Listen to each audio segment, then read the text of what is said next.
नमस्कार, स्वागत है आपका मुनाफे की मंडी में। मैं हूं विश्व मोहन। आज गोल्ड को देखें तो फिर से नया रिकॉर्ड बनाने के लिए तैयार है। 76,861 रुपये पे है के आज का डे हाई है, लेकिन जो कल का रिकॉर्ड था वो है 76,890। तो ये लगातार ये तेज़ी चल रही है। कॉमेक्स गोल्ड को देखें तो वो भी $2700 के करीब पहुंच चुका है। लेकिन ये तेज़ी कब तक चलेगी? क्या कुछ भाव नीचे आएंगे? जो खरीदना चाह रहे हैं शादियों के लिए या फिर त्योहारों पर, उनको मौका मिलेगा नीचे खरीदने का या नहीं? यही हम आज जानने की कोशिश करते हैं। हमारे साथ तीन मेहमान भी हैं।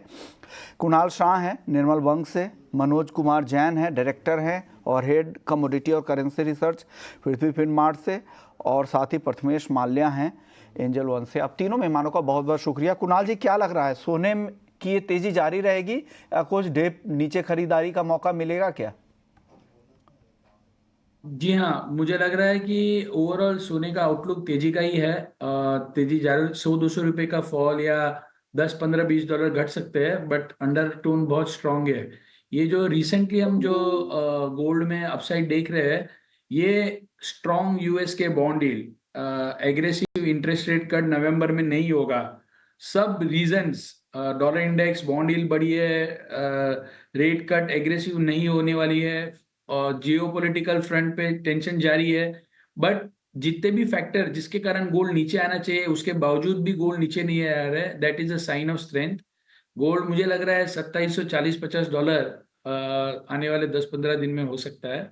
सो बाई ए डिप्स 200-300 रुपये नीचे आता है, 200 रुपये नीचे आता है, 26,700, 26,600 के 76,600 के आसपास बिंदास बाय कर लीजिए। और मुझे लग रहा है 77,200, 77,400 तक के लेवल आपको गोल्ड में देखने मिल सकते हैं।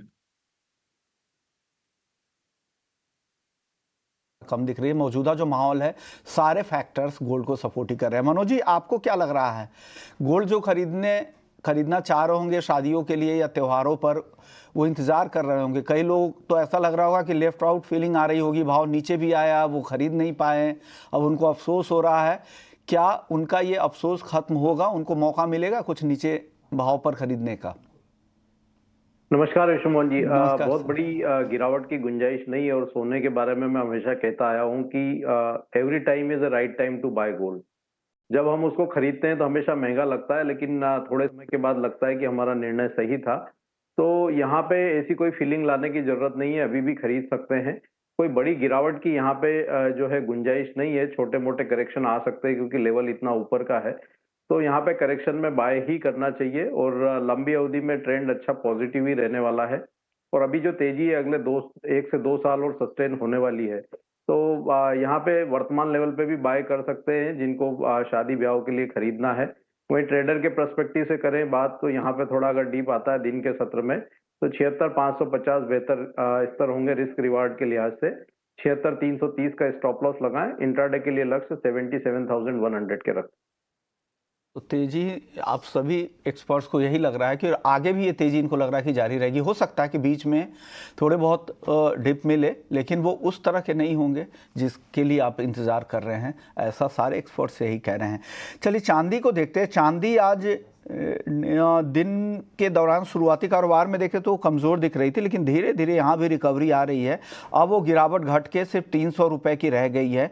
91,500 तक फिसली थी चांदी, अब भाव आ चुका है 91,900 रुपये के करीब। चांदी में क्या लग रहा है सर, ये तेज़ी फिर से ग्रीन होगा? बड़ी तेज़ी की उम्मीद चांदी में करे, हालांकि चांदी अभी भी घरेलू बाजार में रिकॉर्ड से दूर है। कुणाल जी? मेरा सिल्वर में भी व्यू बुलिश ही है। मुझे लग रहा है कि सिल्वर आज थोड़ा, ये चाइना का जो स्टिमुलस का जो न्यूज़ थे आने वाला है, अच्छा पैकेज, ये वो नहीं आया, तो थोड़ा अंडर परफॉर्म कर रहा है एज कम्पेयर टू गोल्ड। 90,000 का बॉटम लग रहा है मुझे। 91,000, 90,800 के आसपास आप बाय कर सकते हैं।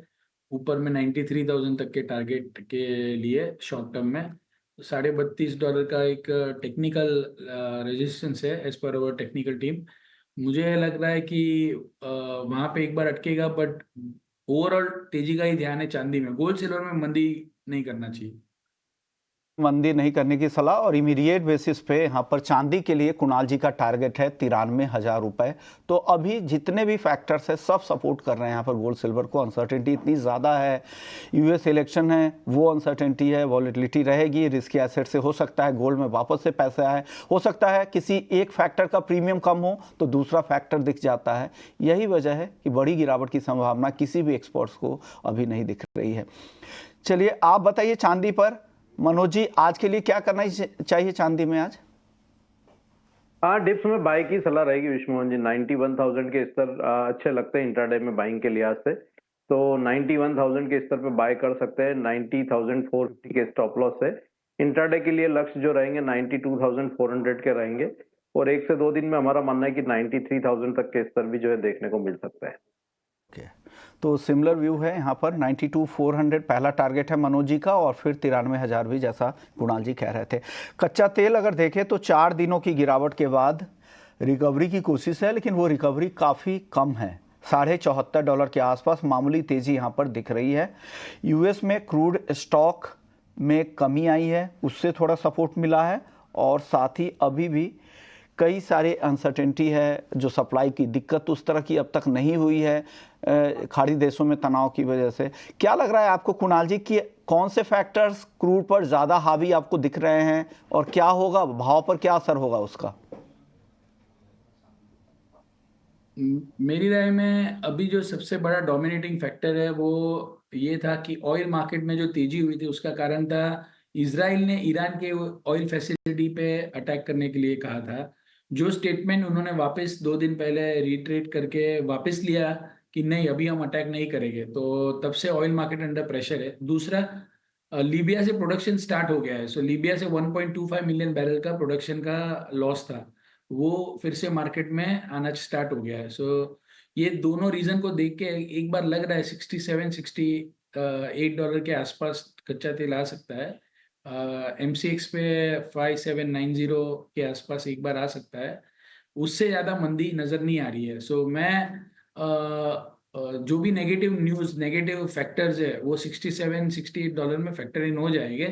थोड़ा बहुत आज प्रेशर लग रहा है, और चाइना से भी डिसअपॉइंटमेंट के कारण थोड़ा बहुत सेलिंग आ सकता है, बट लंबा मंदी नहीं लग रहा है। सो ट्रेडर्स के हिसाब से आप 50-60 रुपए नीचे जाएगा वो अज्यूम करके 6,000 का स्टॉप डाल के सेलिंग कर सकते हैं। ओके, तो 6,000 के स्टॉप के साथ यहाँ पर सेलिंग कर सकते हैं।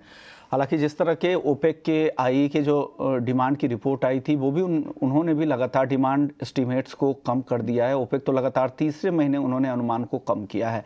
आप बताइए मनोज जी, क्या अभी भी बेचना चाहिए कच्चे तेल को? हाँ, प्रेशर जरूर है, लेकिन जियोपॉलिटिकल टेंशंस बने हुए हैं, थोड़ा ओवरसोल्ड जोन में है, तो बेहतर होगा काउंटर को अवॉइड करें। लेकिन बिल्कुल यहाँ पे जो सपोर्ट जो बन रहे हैं वो कहीं ना कहीं 5800 के आसपास ही बनेंगे, तो वर्तमान लेवल से और 100-125 रुपए की गिरावट जरूर देखने को मिल सकती है। पर रिस्क रिवार्ड के लिहाज से ये लेवल पे सेलिंग की सलाह नहीं रहेगी। बेहतर होगा कि अभी ये काउंटर को अगले 1 से 2 दिन अवॉइड करके चले, क्योंकि वॉलेटिलिटी काफी ज्यादा है। जाए वो ज़्यादा बेहतर होगा कच्चे तेल के ट्रेडर्स के लिए। मनोज जी की ये सलाह है। बेस मेटल्स में आज दबाव दिख रहा है, और वही वजह है कि उसका असर चांदी पर भी यहाँ पर दिख रहा है। बेस मेटल्स में जिंक सबसे कमज़ोर है, 280 रुपये के नीचे, करीब 1% कमज़ोर। कॉपर 817 रुपये के नीचे, आधे % से ज़्यादा की गिरावट। एल्युमिनियम और लेड में भी आधे % की गिरावट दिख रही है। कुणाल जी, बेस मेटल्स में क्या दिख रहा है, यहाँ पर कुछ मौके हैं क्या? सो चाइना की ओर से सेम स्टोरी है, बड़ी बड़ी बातें और आगे कुछ नहीं। सो उन्होंने कहा कि मुझे यहाँ से मैक्सिमम 20-25 रुपए का कोई भी छोटा मोटा बाउंस नजर आ रहा है। चाइना सिर्फ बोल रहा है हम बॉन्ड इश्यू करेंगे, हम ये करेंगे वो करेंगे, पर कितना इश्यू करेंगे वो सब डिटेलिंग कुछ आ नहीं रहा है, और that is something which I'm not comfortable with. So मेरी राय में मेटल्स में अभी फिलहाल थोड़ा प्रेशर रहेगा। एल्यूमिनियम मुझे फंडामेंटली बेटर लग रहा है, बाकी मुझे दूसरे मेटल में अभी फिलहाल तेजी करने ऐसा नजर नहीं आ रहा है। चाइनीज़ ऑफिशियल्स का आज भी पीसी था, वहाँ पे उन्होंने कहा भी था कि will expand white list of real estate projects के लिए, लेकिन वो अनसर्टेनिटी अभी भी बरकरार है। वो बाज़ार को समझ में नहीं आ रहा है, क्वांटम कितना होगा, साइज़ क्या होगा, कैसे इम्प्लीमेंट होगा। इस वजह से वो अनसर्टेनिटी है और उसका असर है कि बेस मेटल्स पर दबाव है। आप मनोज जी बताइए, आज बेस मेटल्स में क्या करना चाहिए? आपकी टॉप काउंटर यहाँ पे क्या पसंद आ रहा है आपको? एल्यूमिनियम में यहाँ पे 234 के स्तर अगर मिलते हैं तो बाय कर सकते हैं। 232 के स्टॉप लॉस है, 238 के लक्ष्य के लिए। ओवरऑल बेस मेटल पैक में एल्यूमिनियम ठीक लगता है, क्योंकि हम देख रहे हैं एलएमई के जो वेयर हाउस स्टॉक्स है वहाँ लगातार गिरावट देखने को मिल रही है, तो कहीं ना कहीं वो कीमतों में सपोर्ट करेंगे। दूसरा, यहाँ पे ईसीबी का पॉलिसी मीटिंग भी है, तो वहाँ पे रेट कट की संभावनाएं है, तो वहां से थोड़ा सपोर्ट आ सकता है। तो ओवरऑल बेस मेटल पैक में एल्यूमिनियम बेहतर लगता है। की टॉपिक है 238 के टारगेट के लिए एल्युमिनियम खरीदने की सलाह है। नेचुरल गैस देखते हैं। नेचुरल गैस में भी पिछले कुछ सेशन से यहाँ पर नरमी दिख रही है। अब 200 रुपये के भी नीचे आ चुका है भाव। कल भी गिरावट थी और आज भी ये गिरावट जारी है। कुणाल जी, और गिर सकता है क्या नेचुरल गैस यहाँ से? नेचुरल गैस में अभी तेजी के एब्सेंस ऑफ बुलिश ट्रिगर, सो 250 से 240 से आज 199 आ गया है। 190 188 के और ये जा रहा है। सेल ऑन राइस 200 201 के आसपास बेची है। बेचने की ही सलाह है, क्योंकि जिस तरह की रिपोर्ट आ रही कि माइल्ड वेदर है यूएस में और वहाँ ना तो कूलिंग की ना हीटिंग डिमांड के लिए यहाँ पर गैस की डिमांड उस तरह की है, उसका भी दबाव है और औसत से ज़्यादा उत्पादन भी, पिछले 5 साल के औसत से ज़्यादा उत्पादन भी दिख रहा है। आप बताइए मनोज जी, आपको क्या लग रहा है नेचुरल गैस इस लेवल पे क्या करना चाहिए? 200 के बेहद करीब है। 204-5 के आसपास तो बेच के चलना चाहिए, 208 के स्टॉप लॉस से। यहाँ पे 194 192 ये स्तर एक बार देखने मिल सकते हैं। तो दोनों एक्सपर्ट्स को यहाँ पर बेचने की सलाह दी जा रही है नेचुरल गैस में। चलिए, वक्त है ब्रेक का। ब्रेक के बाद एग्री मार्केट का रुख करेंगे और साथ ही खाने के तेल को लेकर एक अहम अपडेट है, वो भी आपको देंगे। Recording stopped. बाद आपका स्वागत है और आप देख रहे हैं मुनाफे की मंडी और बात कर लेते हैं एग्री मार्केट की। सबसे पहले बात होगी तेल तिलहन की। हमारे साथ बातचीत करने के लिए अतुल चतुर्वेदी हैं, चेयरमैन है एशियन पाम ऑयल अलायंस के। शुक्रिया अतुल जी, आपने वक्त निकाला। सर, सबसे पहले मैं कल जो रबी फसलों की जो एमएसपी का जो ऐलान हुआ है उस पर आपका एक टेक लेना चाहता हूं। सबसे ज़्यादा एमएसपी जो बढ़ाई गई है वो सरसों की बढ़ाई गई है। क्या लग रहा है आपको, इस बार सरसों की जो खेती होगी वो बम्पर स्विंग हो सकती है क्या?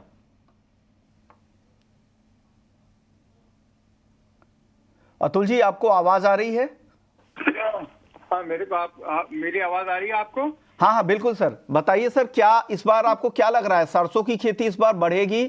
किसानों का फोकस सरसों पर बढ़ेगा? रिकॉर्ड उत्पादन की उम्मीद करें इस बार? नहीं, डेफिनेटली, क्योंकि देखिए आज गवर्नमेंट ने जो ये एमएसपी बढ़ाई है वो बिल्कुल सही मौके पे बढ़ाई है, क्योंकि ये पीरियड अभी सोइंग का पीरियड है और मस्टर्ड की सोइंग इसी पीरियड में होती है। तो मस्टर्ड का जो किसान है उसको सही सिग्नल मिल रहा है कि आने वाले दिनों में गवर्नमेंट इसकी तरफ कमिटेड है और आगे भी एमएसपी पे के नीचे नहीं बिकने देगी। तो मैं समझता हूँ ये सिग्नल तो डेफिनेटली बहुत सही है। और एक चीज और मैं आपके साथ शेयर करना चाहता हूँ, इन दिनों मैं देख रहा हूँ कि गवर्नमेंट में थोड़ी डेफिनेटली सीरियसनेस आई है ऑयल सीड की तरफ, रकबा बढ़ाने के लिए और प्रोडक्टिविटी बढ़ाने के लिए, और ये समझता हूँ कि ये एक डेफिनेट गुड कदम है। एक और चीज, सीएसीपी की तरफ जो सुझाव दिए गए हैं सरकार को, वो सीएसीपी ने कहा है कि जो दलहन और तिलहन के जिस तरह से तेजी से इंपोर्ट पर हमारी निर्भरता बढ़ रही है, अगर देश में अगर उत्पादन को अगर बढ़ाना है तो आपको डायनेमिक ड्यूटी स्ट्रक्चर रखना पड़ेगा। खास करके ये सुझाव खाने के तेल के लिए था। उनका कहना है कि जो घरेलू बाजार में जो लैंडेड कॉस्ट होती है इंपोर्टेड खाने के तेल की, वो कॉस्ट घरेलू बाजार में जो भी भाव चल रहे हैं उससे कम नहीं होनी चाहिए। इससे मार्केट खराब होता है, किसान हतोत्साहित होते हैं, किसान फिर उनको उत्साह नहीं मिलता और वो भाव अगर नहीं मिलेगा तो कोई भी क्यों खेती करेगा अगर फायदे का सौदा ही नहीं हो। और ये इस वजह से उन्होंने ये सुझाव दिए कि डायनेमिक ड्यूटी स्ट्रक्चर किया जाए। आप इस पर क्या कहेंगे सर? नहीं, डेफिनेटली ये जो सजेशन है ये इंडस्ट्री की तरफ से भी आया है पर इसके साथ थोड़े बहुत चैलेंजेस रहेंगे, क्योंकि डायनेमिक अगर ड्यूटी स्ट्रक्चर आप करते हैं तो आपका जो कमर्शियल शार्पनेस है गवर्नमेंट के अंदर वो कहीं ज्यादा होनी पड़ेगी, क्योंकि पाम ऑयल के बारे में तो ठीक है, सारे प्राइजेस अवेलेबल हैं, उसके बेसिस पर आप ड्यूटी को रद्द-बदल कर सकते हैं। पर जहां तक सोया का सवाल है या सनफ्लावर का सवाल है, उसमें इतना आसान नहीं है, क्योंकि सोयाबीन जो है इंडिया में रिफ्लेक्शन होता है शिकागो का, और एक्चुअली इंडिया यूएसए से माल कतई खरीदता नहीं है, ज्यादा करके खरीदता है अर्जेंटीना और ब्राजील से। तो वहाँ के प्राइजेस जो हैं वो अपनी लोकल उसके बेसिस पे चलते हैं, तो उसको ट्रैक करना और उसको मॉनिटर करना एक थोड़ा चैलेंज रहता है। उसके लिए मैं समझता हूँ गवर्नमेंट के अंदर बहुत ज्यादा कमर्शियल शार्पनेस होनी पड़ेगी, और ये डेफिनेटली जो सीएसईपी का रिकमेंडेशन है कि जो लैंडेड प्राइस हैं इंपोर्टेड ऑयल्स के, वो डेफिनेटली इंडियन डोमेस्टिक ऑयल के जो भाव हैं, जैसे आज मस्टर्ड है या सोया है, उसके मुकाबले में कम नहीं होने चाहिए। तो वो तो बात बिल्कुल दुरुस्त है। इसी से ही हिंदुस्तान का अगर क्या नाम इम्पोर्ट्स को घटाना है अपने को, तो मैं समझता हूँ ये डेफिनेटली कदम इंटरेस्टिंग रहेगा, बट इसको बहुत क्लोजली मॉनिटर करना पड़ेगा, और गवर्नमेंट में जो भी इसको इम्प्लीमेंट करेगा उसको बहुत ज्यादा कमर्शियल शार्प रहना पड़ेगा। बिल्कुल, हाँ, हालांकि उसके लिए तो टीम बनानी ही पड़ेगी, फिर आप